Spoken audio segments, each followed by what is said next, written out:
That one glorious word represents more than just the geography between the Sabine and the Rio Grande. It represents a unique idea and way of life. A life of rugged individualism, proud self-reliance, gritty toughness, and fierce independence. That is what made Texas, and that is what will save her again. Howdy, folks. Sam Houston here. I want to thank you for tuning into the Feed Bandit podcast. Feed Bandit is the Texas first outdoors brand built by rabid Texans, for rabid Texans, and all those who aim to be one someday. We unapologetically promote the ideals that shape our Texas pride and Texas first patriotism through our love of hunting, the outdoors, and the gear and apparel we create. Texas, above all else, preserve the tradition, protect the legacy. Check us out at feedbandit.com. And to repeat that great rallying cry from a former colleague of mine, liberty or death. Now, enough of my talking. Here are a couple of bandits that love Texas as much as I do. Enjoy.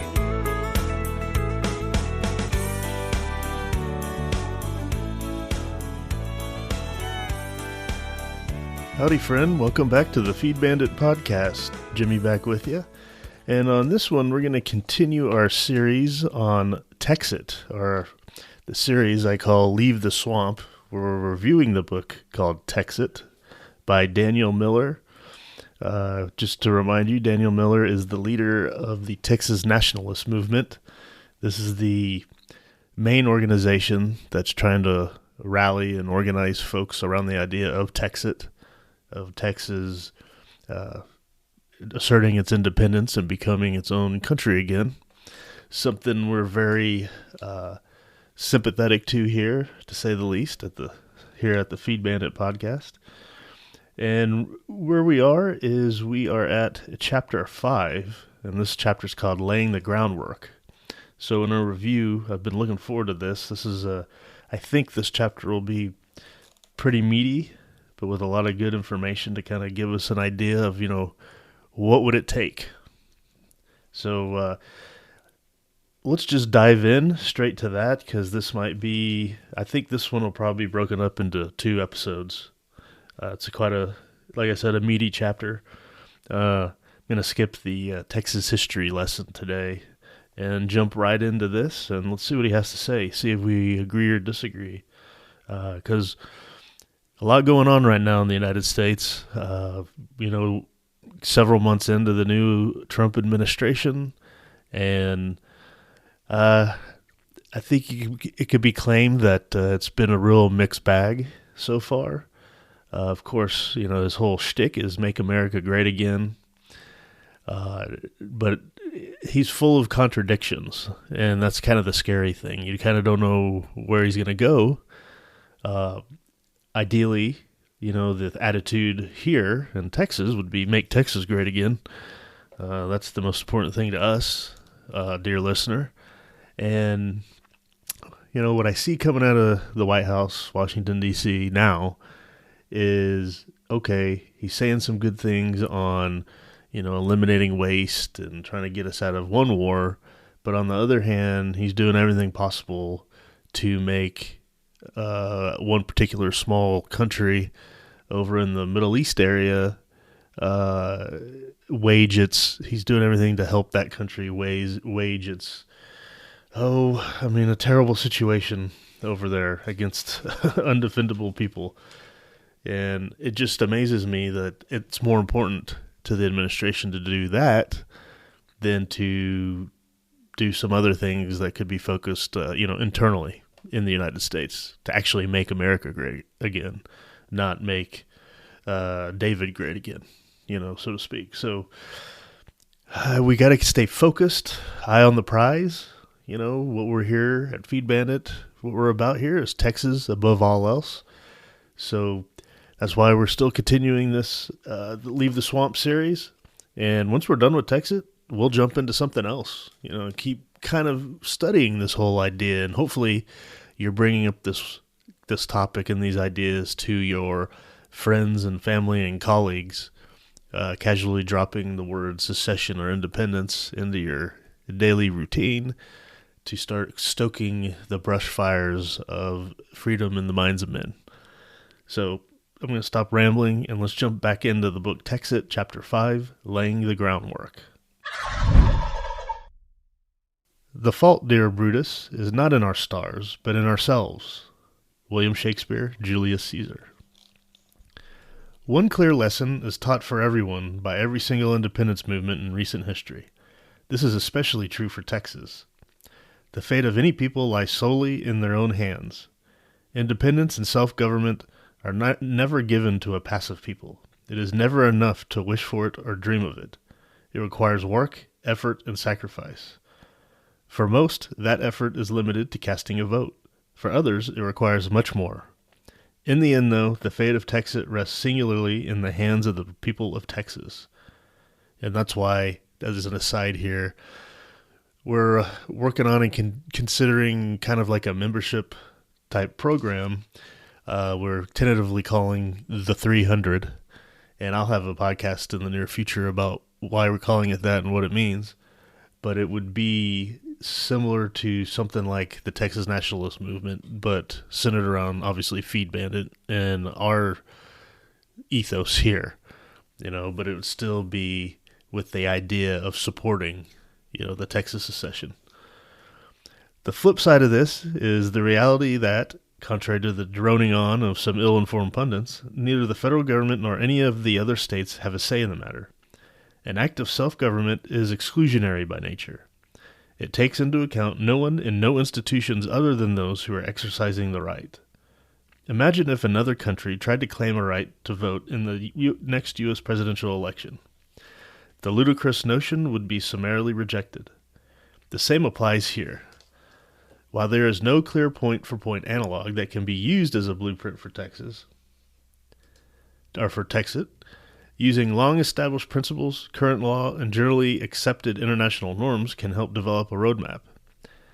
Taking the above into account, as well as the practical demands of politics in the 21st century, certain elements absolutely must be present in any process towards independence. Additionally, within the framework, it's important to identify any additional steps or boundaries that will ensure the integrity of, increase participation in, and increase the efficiency of the process. There are 3 distinct and separate phases in the TEXIT process. The question of Texas's political status with regard to the Union must first be placed before the people of Texas so they can make their decision. Of necessity, this will be through a referendum.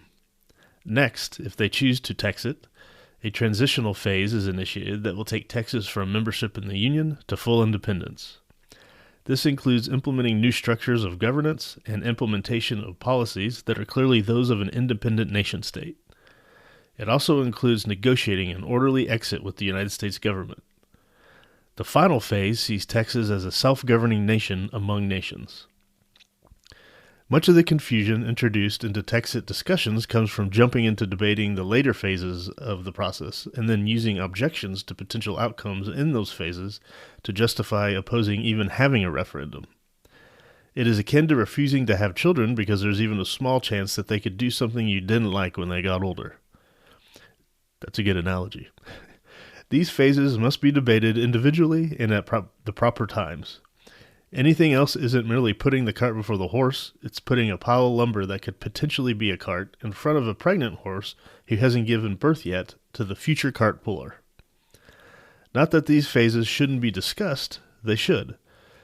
But they should, at the very least, be discussed and debated separately from one another.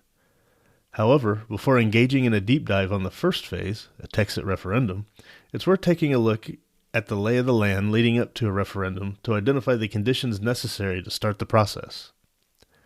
If getting a referendum was simply a matter of popular opinion, there would have already been one, and any discussion of TEXIT would be confined to reflections on how it looked in the rearview mirror. The more important discussion to have first surrounds this question. With all evidence pointing to enough popular support to make it a foregone conclusion, why hasn't a referendum been held yet? Or at the very least, why is it not on the election calendar? There might be some indication based on reported numbers of TEXIT supporters and then using that figure to calculate how many it should take to reasonably expect an independence referendum. For that, you need some method to calculate the tipping point, or the point at which a social or political movement becomes inevitable. Science comes to the rescue. The Social Cognitive Network's Academic Research Center, SCNRC, at Rensselaer Polytechnic Institute, released a study in 2011 on the tipping point phenomenon that shed some light on this issue. Using advanced computational and analytical methods to discover when a minority belief becomes the majority opinion, the scientists at RPI found that when just 10% of the population holds an unshakable belief, their belief will always be adopted by the majority of the society. Wow, okay, 10% of the population. That holds with the idea that we're ginning up about the 300. So stay tuned again for that. In a release from RPI, they elaborate on the importance of the 10% threshold. Quote, when the number of committed opinion holders is below 10%, there's no visible progress in the spread of ideas.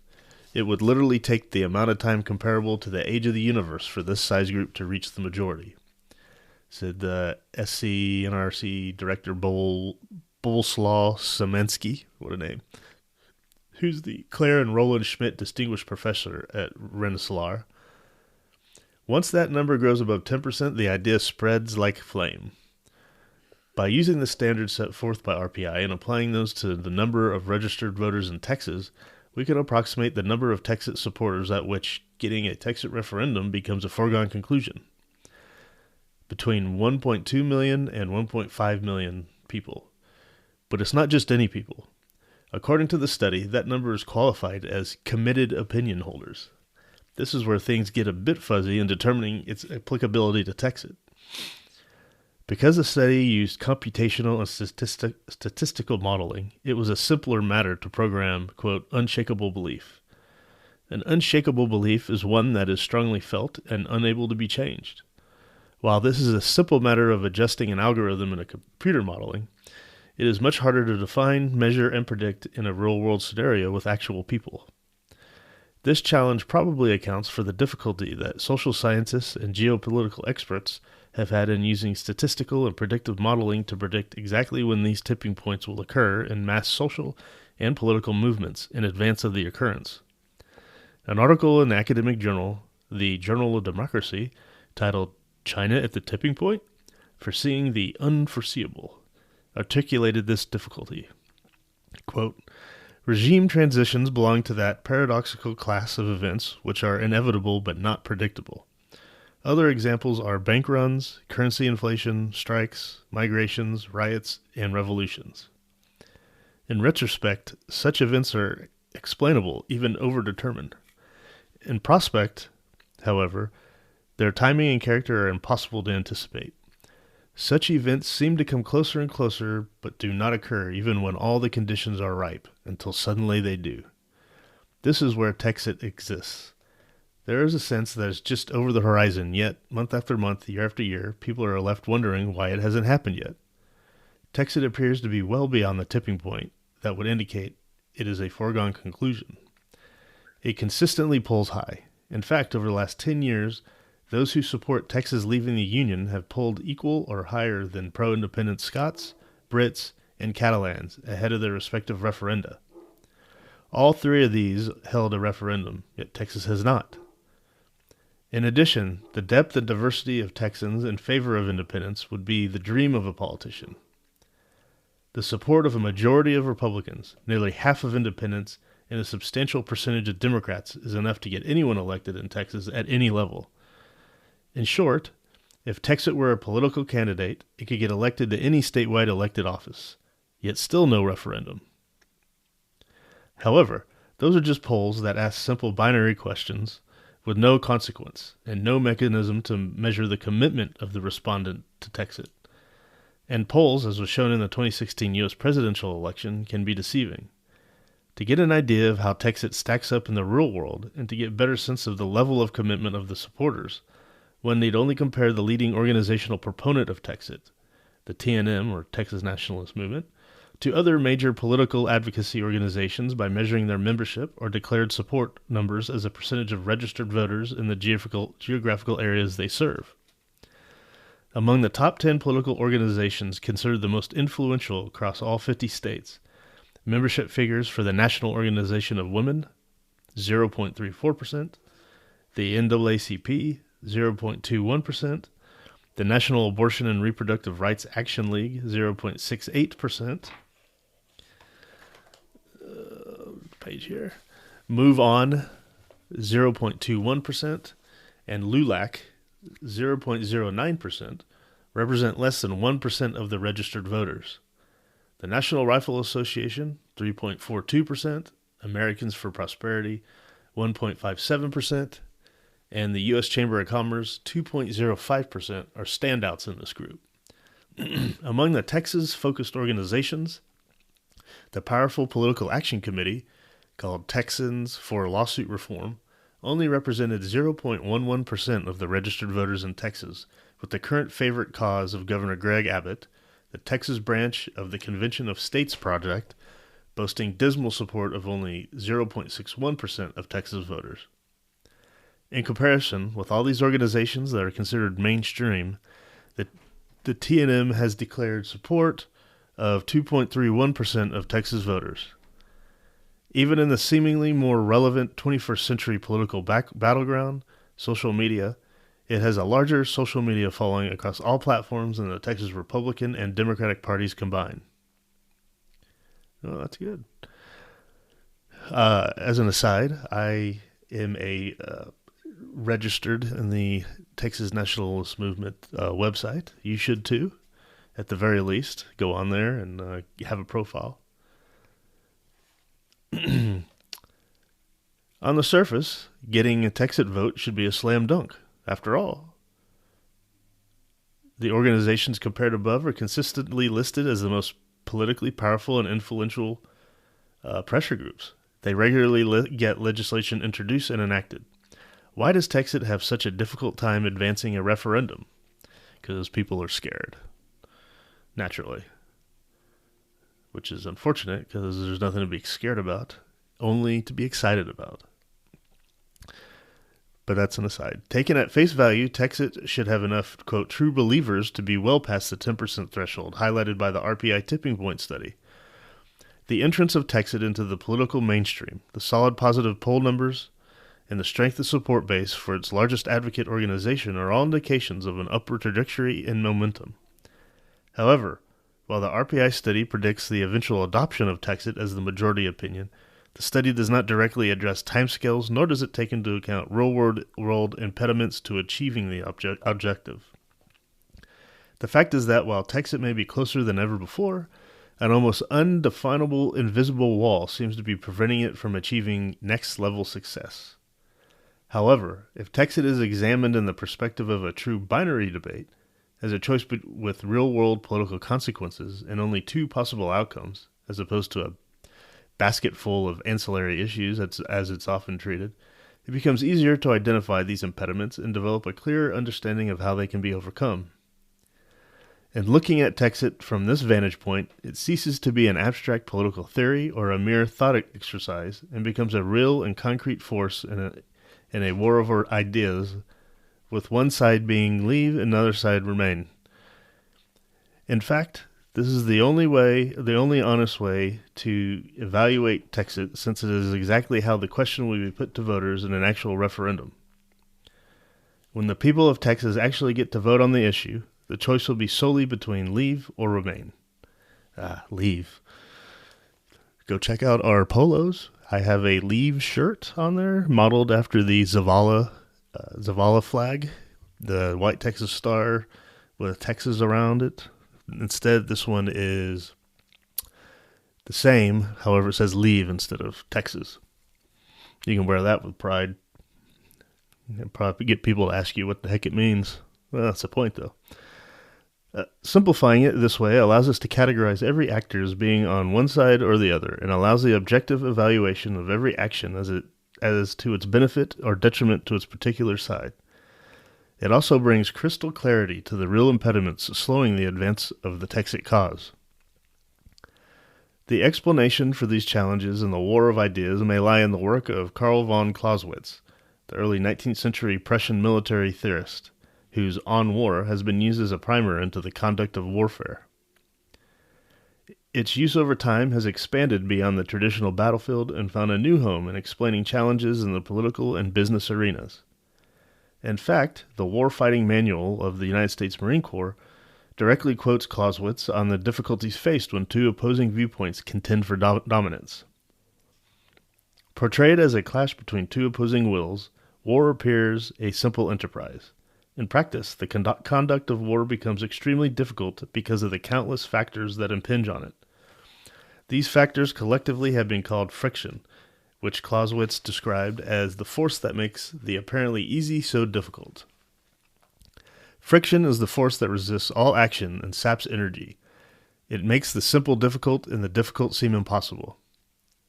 While friction plays a significant role in traditional warfare, the role is significantly greater when dealing with social and political movements.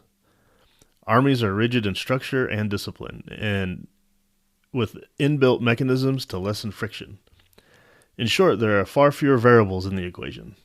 Mass social and political movements, on the other hand, often exhibit less discipline and suffer from internal contests over messaging, lack of experience, and conflicting personalities that can exponentially amplify any friction.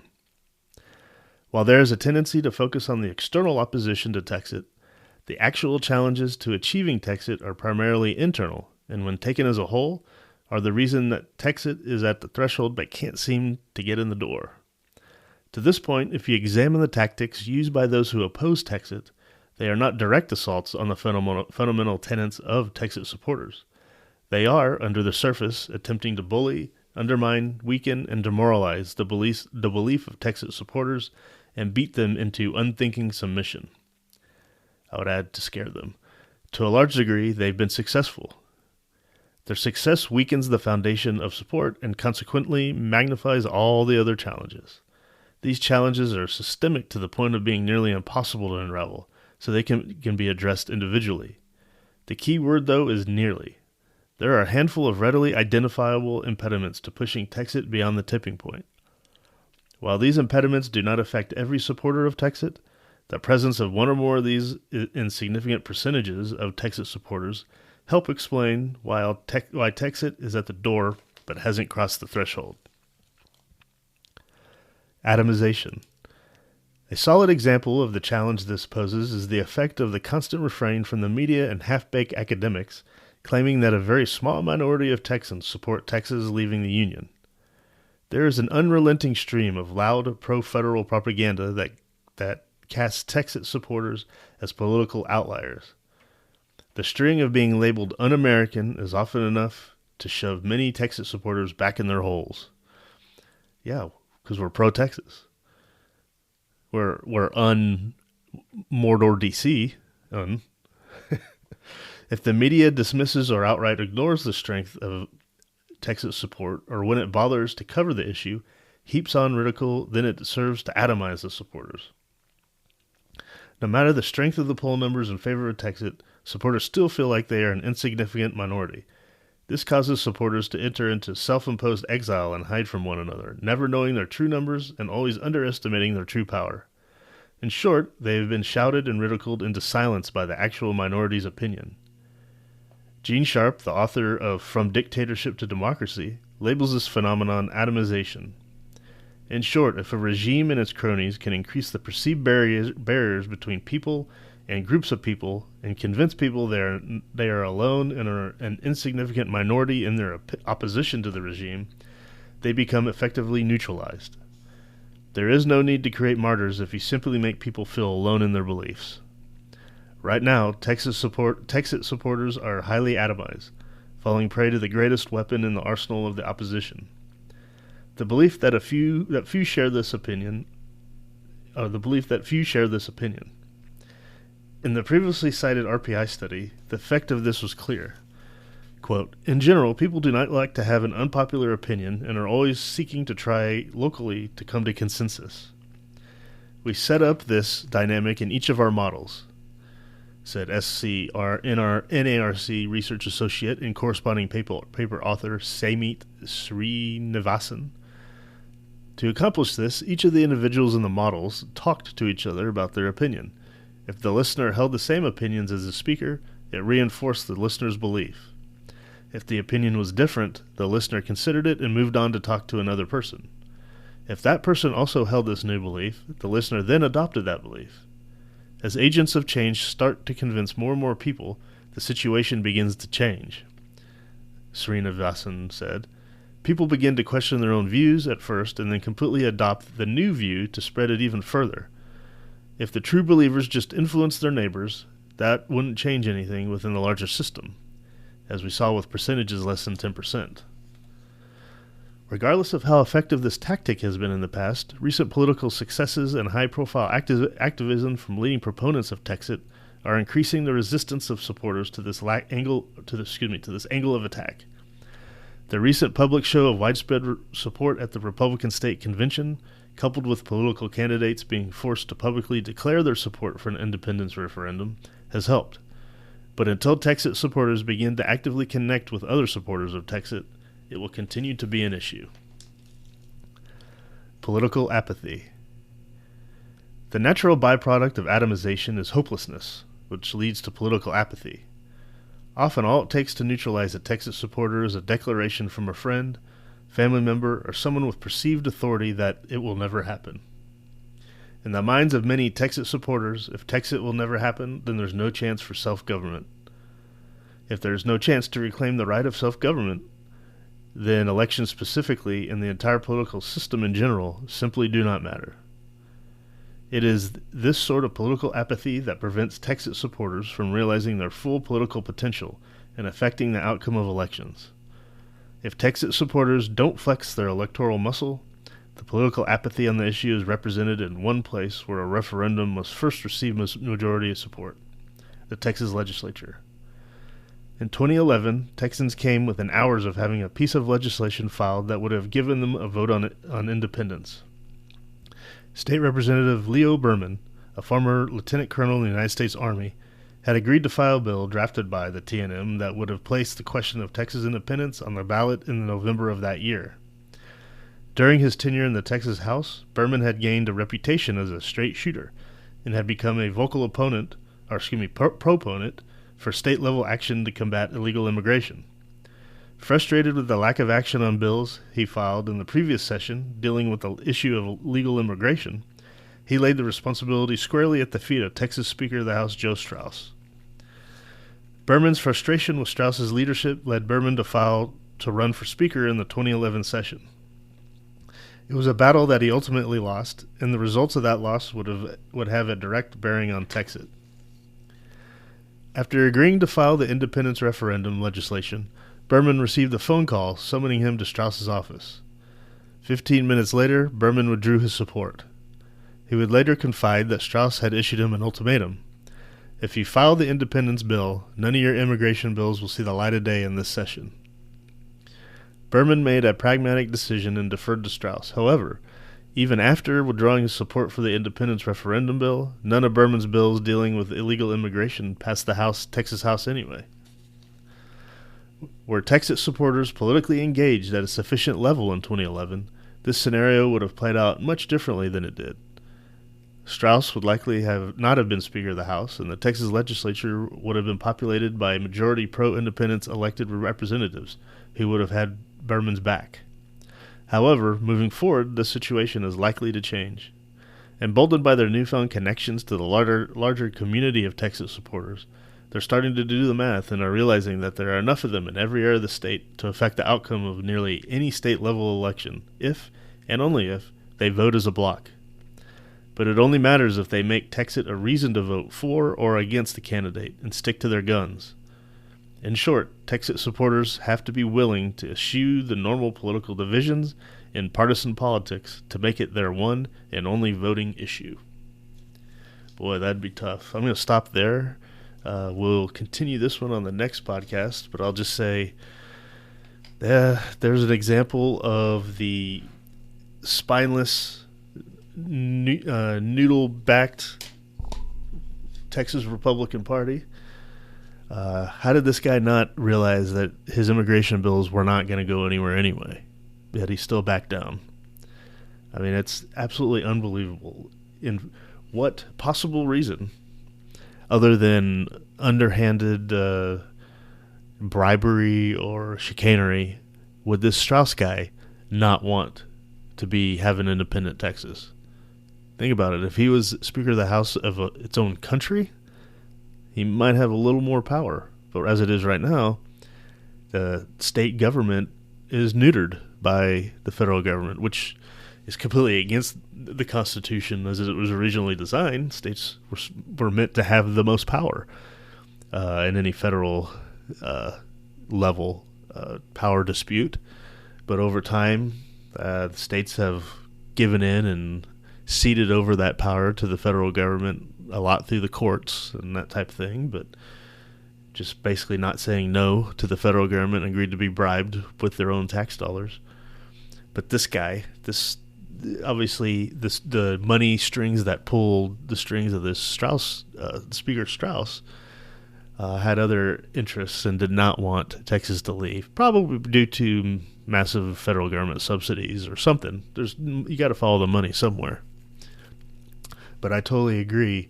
For this to get anywhere, that voting bloc of folks has to be united, and their one issue has to be independence, which sounds daunting, but actually that could be the uniting issue across all parties, Democrats and Republicans, because it would be in the interest of even Democrats in Texas to have an independent Texas, because all they would have to do is, well, number one, they wouldn't have a federal government telling them what they couldn't do whenever, example right now, the big bad orange man was in power, or say Republicans are in power nationally.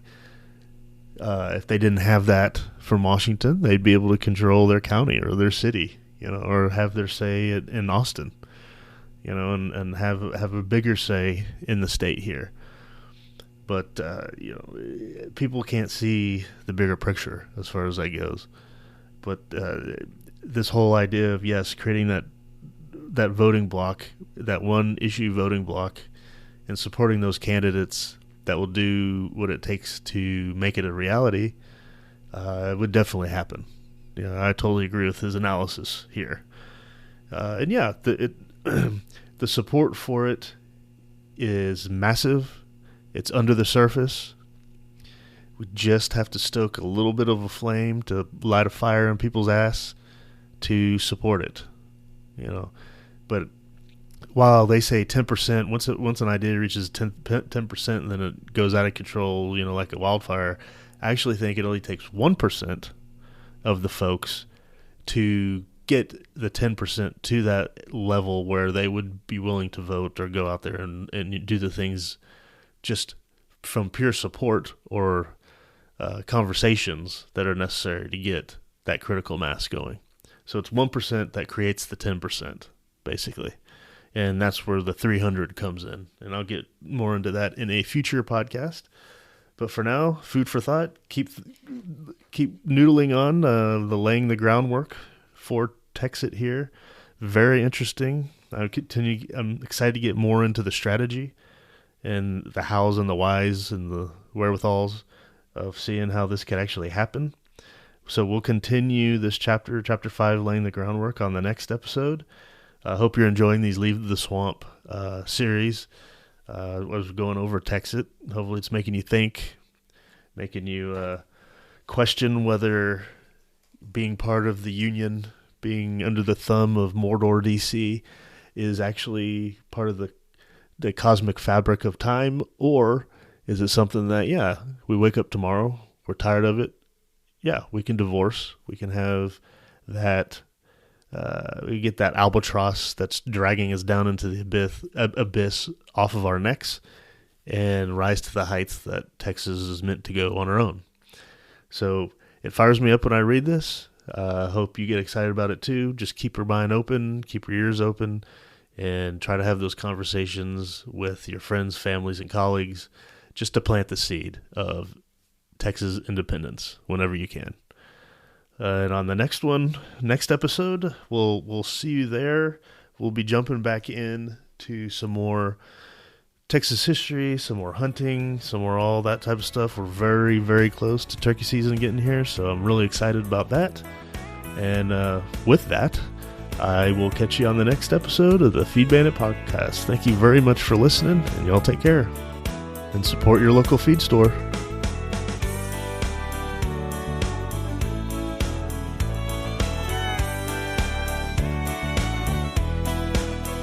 Well, I hope the Bandits gave you an interesting episode that either entertained or educated you. Or better yet, both. Hell, I told them this podcasting thing looks harder to do than defeating Santa Anna. So if you would, please help them out by sharing it with all your like-minded friends to help the Bandits get the word out. And don't forget to check us out at feedbandit.com and grab some gear and apparel to support the cause of Texas. Remember, Texas, above all else, preserve the tradition, protect the legacy. Finally, as I said some time ago on the eve of the great battle, and I vigorously repeat here again, be men, be free men, that your children may bless their father's name. Well, fellow bandit, until next time.